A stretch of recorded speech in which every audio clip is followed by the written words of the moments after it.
Hello everyone, কেমন আছো তোমরা? আই হোপ তোমরা সবাই ভালো আছো।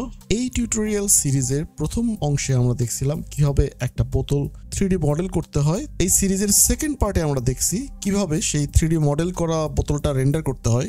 আজকের টিউটোরিয়ালে আমরা দেখব কিভাবে ওই বোতলে পানি অ্যাড করতে হয় এবং পানির ম্যাটেরিয়াল দিতে হয়। অলসো এই বোতলের স্টিকারটা আমরা বানাই ফেলবো আজকে। সো চলো শুরু করা যাক। এবার আমি এর ভিতরে একটা ধরনের একটা লিকুইড তৈরি করতে চাই। আমি বোতলটাকে ধরতেছি, অল্টার কিউ প্রেস করতেছি সো দ্যাট সবকিছু হাইড হয়ে যায়, শুধুমাত্র বোতলটা থাকে। আমি ক্যামেরাটাকে চেঞ্জ করে নিচ্ছি পার্সপেক্টিভে, যেখানে পি প্রেস করলে এটা হবে। সো কিবোর্ড থেকে আমি পি প্রেস করতেছি, সো পার্সপেক্টিভ ক্যামেরাতে আসি।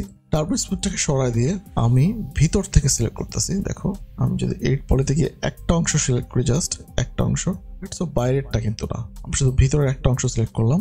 অ্যান্ড কিবোর্ড থেকে জেড প্রেস করলে এটা ফোকাস করে ফেলবে। সো আমি যেখানে থাকি যদি জেড প্রেস করি, সো আমি যেটা সিলেক্ট করা আছে ওটা ফোকাস করবে। সো কন্ট্রোল ধরে আমি পলিগন সিলেক্ট করতেছি। সো এর ফলে যেটা হবে, ওই ভার্টেক্সের আশেপাশের অংশটুকু সিলেক্ট হয়ে যাবে। দেন আমি গ্রো প্রেস করব 1 2 3 4 5 6 যতবার লাগে দরকার পড়ে। সো আমি রিপিটেডলি প্রেস করতেছি।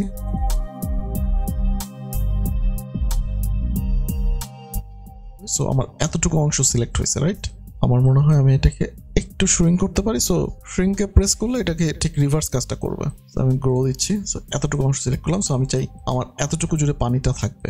সো এতটুকু অংশ সিলেক্ট হওয়ার পরে এবার আমরা যেটা করব, আমরা এই বোতলটাকে সিলেক্ট করে এই বোতলটাকে ডুপ্লিকেট করব। So edit clone which is control V. So আমি কন্ট্রোল ভি প্রেস করতেছি, অথবা ক্যান্সেল করলাম। তুমি চাইলে এটাকে শিফট ধরে এদিকে লেফট দিকে নিতে পারো, তাহলে এটা কাজ করবে। এখান থেকে আমি বলবো কপি। এবার আমি এতটুকু অংশ সিলেক্ট করে রাখলাম। আচ্ছা, এখান থেকে আমি সিলেক্ট করব ডিটাচ। সো কি হলো, এটাকে এখন আলাদা করা যাবে। দেখবা এই মাঝখান থেকে অংশটুকু কেটে আলাদা হয়ে গেছে। তো যার ফলে এটা আমরা অ্যাকচুয়ালি ডুপ্লিকেট করে নিয়েছিলাম। সো আমি এই অংশটুকু ফেলে দিচ্ছি এবং এই অংশটুকুকে আমরা পানির মতো করে বানাই ফেলবো। সো এটাকে আমি প্রথমত সেন্টারে নিচ্ছি, রাইট ক্লিক করি, তাহলে এটা এখন সেন্টারে চলে আসলো। অ্যান্ড এটাকে আমরা বলি। সো এখানে আমি একটা মডিফায়ার অ্যাড করতে পারি। এই মডিফায়ার অ্যাড করলে যেটা হয়, চারপাশ থেকে একটু চাপায় আসবে। এই মডিফায়ারের নাম হচ্ছে push. So push modifier use করে আমরা যদি পুশ ভ্যালুটা একটু বাড়াই, দেখবো এটাকে ভিতর দিকে নিয়ে আসছে, তাই না? সো আমি এটাকে খুব সামান্য ভিতর দিকে নিতে চাই, খুব বেশি না, 0.1 মেবি, দ্যাট ইজ ফাইন। আরেকটা ব্যাপার খেয়াল করো, দেখো ভেতর দিকে শেডিংটা ভালো দেখা যাচ্ছে এবং বাইরের দিকে এটা ব্ল্যাক দেখা যাচ্ছে। এরকম হলে বুঝতে হবে যে এখানে নর্মাল জনিত একটা ব্যাপার তৈরি হয়েছে। এই নর্মালটাকে আমাদের ফিক্স করতে হবে। সো আমি দিব নর্মাল। অ্যান্ড এখন দেখো এটা বাইরের অংশটুকুকে প্রপার শেডিং পাইছে। এইবার আমরা অ্যাড করব এডিট পলি। আমি এখানে ডাবল ক্লিক করছি, কিবোর্ড থেকে আর প্রেস করতেছি, কিবোর্ড থেকে শিফট ধরে রেখে আমি যদি কয়েকবার ভিতর দিকে স্কেল করে ফেলি, তাহলে এই অংশটুকু আমাদের ফিল আপ হয়ে যাবে। এইবার শিফট ধরতেছি না, আমি জাস্ট প্রচন্ড কাছে নিচ্ছি।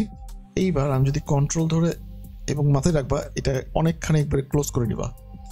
দেন আমি যদি কন্ট্রোল ধরে ভার্টেক্সে ক্লিক করি, তাহলে দেখবা 16 ভার্টেক্স সিলেক্টেড, রাইট? সো এখানে তার মানে যদিও দেখে মনে হচ্ছে একটা ভার্টেক্স, বাট এখানে 16টা ভার্টেক্স আছে। সো এই 16টা ভার্টেক্সকে আমরা একটা ভার্টেক্সে বানাবো।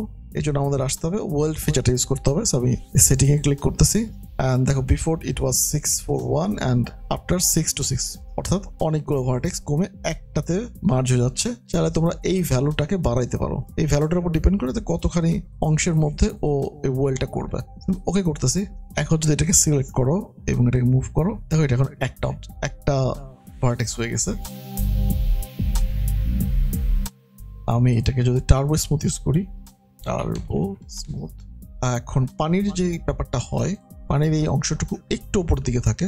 সো আমি এডিট পরেতে যাব এবং একটা অংশ সিলেক্ট করব, দেন বলবো রিং কানেক্ট। নিচের দিকে আমার এই একটা লাইন তৈরি হয়েছে, আমি এটাকে ওপর দিকে নিব, এটাকে অনেকটা উপর দিকে নিব। এখন যদি আমি টার্বো স্মুথটা ইউজ করি, দেখবা মোটামুটি একটা ভালো জায়গায় আছে, অর্থাৎ অনেক বেশি স্মুথ এখানে হয় নাই। তো টার্বো স্মুথ আমি 2 or 3 ইউজ করতে পারি এবং আইসোলেটর ইউজ করতে পারি। আর একটু ডিটেইল ঠিক করার জন্য যেটা করতে পারি সেটা হলো, সো আমি এজ সিলেক্ট করব, করে বলবো রিং, দেন আমি পলিগনটাকে সিলেক্ট করতে পারি, দেন এই অংশটুকে একটু বাড়াই দিতে পারি, সো দ্যাট পানির মতো একটা, পানির চারপাশে যেরকম একটু উঁচু হয়ে থাকে ওই ব্যাপারটা আসে। এইবার এইটা নিয়ে টার্গেট করলে পুরোটা সিলেক্ট হয়ে যাবে, একটু বড় করে দিতে পারি। টার্বো স্মুথটা যদি আমি অ্যাক্টিভ করে দিই, সো এরকম একটা ব্যাপার কাজ করবে, রাইট? মনে হবে পানিটা ওপর থেকে ধরে রাখছে। আমি এখানে একটা সিলেক্ট করে রিং দিতে পারি, কানেক্ট দিতে পারি, এটাকে সেন্টারে নিতে পারি, অ্যান্ড আরো একটা এখানে অ্যাড করে নিই, রিং কানেক্ট।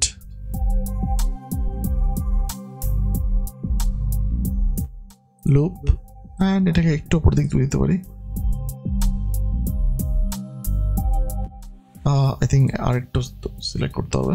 সো আমি ক্লিক করলাম, অলরেডি সিলেক্ট করাই আছে, অ্যাক্টিভ করলাম। সো একটু উপর দিক তুলি, সো এতটুকু থাকতে পারে।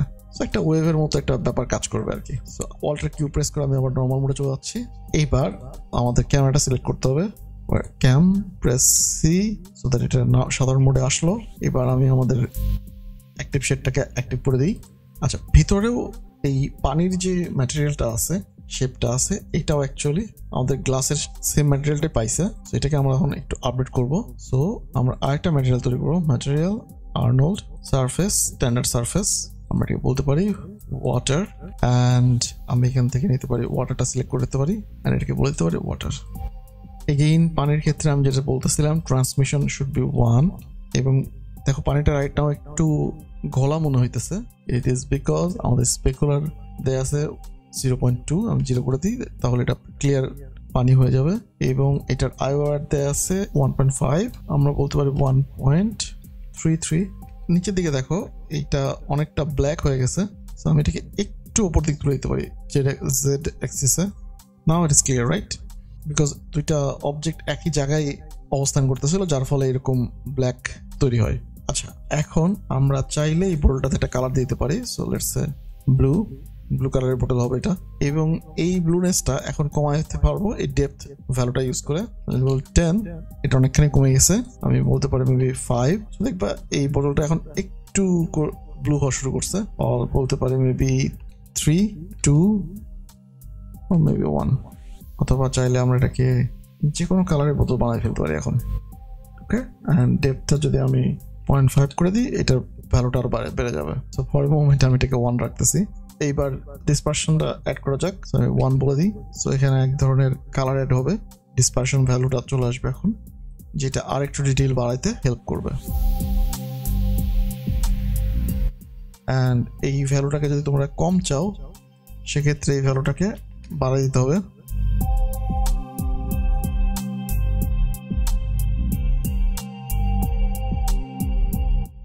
সো যদি আমরা কমাই তাহলে এই ইফেক্টটা অনেক স্ট্রং হয়ে যাবে, আর চাইলে আমরা বাড়াইতে পারি, তাহলে ইফেক্টটা একটু মিনিমাল লেভেলে থাকবে। দেন আমাদের আরেকটা ইম্পর্টেন্ট ভ্যালু আছে, সেটা হলো ক্লিয়ার কোট।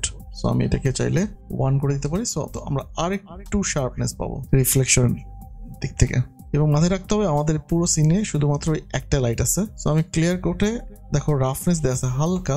আমি যদি এই ক্লিয়ার কোটের এই রিফ্লেকশনটাকে আরো স্ট্রং চাই, সেক্ষেত্রে রাফনেস ভ্যালুটাকে আমার 0 করে দিতে হবে। এখন দেখবা এই extra reflection from the clear coat, it will be more sharp, right? So আমি এখানে অ্যাকচুয়ালি একটু ব্লারিনেস চাচ্ছি। সো 0.1 সিলেক্ট করে রাখলাম। অ্যান্ড যদি চাও আন্ডারলাইং রাফনেস অ্যাড করতে পারো। নেক্সট আমাদের যেটা করতে হবে, আমাদের এই বোতলটাতে এক ধরনের একটা স্টিকার অ্যাড করতে হবে, রাইট? সো ওইটা আমরা এখন একটু মডেল করব। সো আমি আমার রেন্ডার ভিউ থেকে আমি এটাকে আপাতত স্টপ করে দিচ্ছি অ্যান্ড মিনিমাইজ করে ফেলতেছি, এবং আমি আমার সিলেক্টটাকে মিনিমাইজ করে ফেলতেছি। ক্যামেরা ভিউ থেকে পার্সপেক্টিভ ভিউতে চলে যাচ্ছি। অ্যান্ড সিন্স আমার এই বোতলের স্টিকার ডিজাইন করার জন্য আমার শুধুমাত্র বোতলটা দরকার, সো আমি কিবোর্ড থেকে বোতলটাকে সিলেক্ট করে অল্টার কিউ প্রেস করতেছি, সো দ্যাট এটা শুধুমাত্র আইসোলেট করা যায়। সো আমি এটাকে শিফট ধরে ডান দিকে একটা কপি করে নিচ্ছি। আমার দরকার শুধুমাত্র বাইরের অংশটুকু। সো আমি বাইরের অংশটুকু সিলেক্ট করবো। সো আমি এতটুকু সিলেক্ট করতেছি, রিং কানেক্ট অ্যান্ড একটা, এবং আমার দরকার শুধুমাত্র একটুকু অংশ, রাইট? এজ সিলেক্ট করতে হবে, দেন রিং প্রেস করে কন্ট্রোল ধরে আমি যদি পলিগনে সিলেক্ট করি, তাহলে এতটুকু অংশ সিলেক্ট হয়ে গেছে। আমি এটাকে বলবো ডিটাচ, যার ফলে এই অংশটুকু পুরোই আলাদা হয়ে গেছে। এবার এই অংশটুকুকে নিয়ে আমার এখানে দরকার। সো আমি এটাকে রাইট ক্লিক করতেছি, সো দ্যাট এটা সেন্টারে চলে আসে। দুইটা কিন্তু সেম জায়গায় আছে। সো আবার আমরা পুশ মডিফায়ারটা ইউজ করবো। এইবার এটাকে আমি যদি ভ্যালু বাড়াই, তাহলে বাইরের দিকে পুশ হচ্ছে। এবার আমরা এটাকে পজিটিভ পুশ দেবো একটু, খুব সামান্য। Yes, that is fine. আমাদের এটাকে স্মুথ করার জন্য আমরা টার্বো স্মুথ মডিফায়ার ইউজ করবো। সো এইবার ওয়াল্টার কিউ প্রেস করে আমি আবার সব ইনভিজিবল এলিমেন্টগুলোকে দেখবো। আমি ক্যামেরা সিলেক্ট করে এটাকে সি প্রেস করলাম, ক্যামেরা ভিউ চলে আসছে। আমি এটাকে প্লে দিই, বাহিরে একটা এক্সট্রা শেপ তৈরি হয়েছে যেটা বেসিক্যালি আমাদের স্টিকারটা হবে। স্টিকারটাতে আমাদের একটা ম্যাটেরিয়াল দিতে হবে। So right click, material, Arnold surface, standard surface, and since এটা সিলেক্ট করা আছে রাইট ক্লিক করে আমি বলি অ্যাসাইন ম্যাটেরিয়াল টু সিলেকশন। আমার স্টিকারটার জন্য আমাদের একটা টেক্সচার দরকার। সো আমরা এই টেক্সচারটা ইউজ করবো, রাইট? সো আমি এটাকে যদি স্টিকারটাকে ডাবল ক্লিক করি তাহলে আমি এই কালার ভ্যালুটাকে দিব এখানে। সামহাও আমরা কিছু দেখতে পাচ্ছি না, এটাকে দেখার জন্য আমি এটাকে আপাতত মিনিমাইজ করতেছি, অ্যান্ড এখান থেকে আমি এটাকে একটা মডিফায়ার দেবো UVW, and all of a sudden আমরা দেখতে পাচ্ছি আমাদের টেক্সচারটা চলে আসছে। কিন্তু আমি এটা একটু রোটেট করে নিতে পারি, অ্যান্ড চাইলে এটাকে স্কেল করতে পারি। রাইট নাও এটা প্ল্যানার সিলেক্ট করা আছে, চাইলে আমরা সিলিন্ড্রিয়াল UVW ম্যাপ সিলেক্ট করতে পারি, এবং সেক্ষেত্রে আমার লেন্থ হবে সব হবে 12 12 12, অ্যান্ড এটাকে রোটেট করে নিতে হবে আমার। আমি এটাকে ইজিলি রোটেট করতে পারার জন্য আমি লোকাল সিলেক্ট করে নিচ্ছি, 90 ডিগ্রি নিয়ে আসতেছি। রাইট নাও একটু ঘুরে গেছে, সো বেসিক্যালি আমার রোটেশনটা ভুল হয়েছে, সো উল্টা দিকে হয়তো। অ্যান্ড এখন এটাকে ঘুরে নিতে পারি, মেবি স্কেল করে দিতে পারি। সো আমরা কোন অংশটুকু রাখতে চাই, প্রবলেম এই অংশটুকু রাখতে চাই। পরবর্তী প্রবলেম হলো আমার এই সাদা অংশটুকু আমি রাখতে চাই না, তাই না? এই সাদা অংশটুকু যদি রাখতে না চাই তাহলে আমাদের একটা ম্যাপ ইউজ করতে হবে, সেটাকে বলি আমরা আলফা ম্যাপ। সো আমি একটু দেখাই নিই, ব্যাপারটা অনেকটা এরকম। তো যে অংশটুকুকে আমরা দেখাইতে চাই এই অংশটুকু হইতে হবে সাদা, এবং যে অংশটুকুকে আমরা দেখাইতে চাই না ওই অংশটুকু হবে ব্ল্যাক অ্যান্ড হোয়াইট। ইমেজটাকে টেনে নিচ্ছি। আমি যদি স্ট্যান্ডার্ড সারফেস যে ম্যাটেরিয়ালটা আছে স্টিকারের সেখানে ডাবল ক্লিক করি, সো আমি এখন এই স্টিকার ম্যাটেরিয়াল আছি। আমি যদি স্ক্রল ডাউন করতে থাকি তাহলে দেখবা এখানে একটা ম্যাপ আছে which is called opacity। So আমি জাস্ট এটাকে ধরে এই opacity ম্যাপে যদি দিয়ে দিই instance, this should be fine, because দেখো এখানে সুন্দরভাবে কেটে গেছে। অ্যান্ড আমি যদি এখানে ক্লিক করি তাহলে দেখবা এখানে এই ম্যাটেরিয়ালের মধ্যে দিয়ে দেখা যাচ্ছে, বাট তো আমাদের রেন্ডারে এই প্রভাবটা দেখতে পাচ্ছি না আমরা।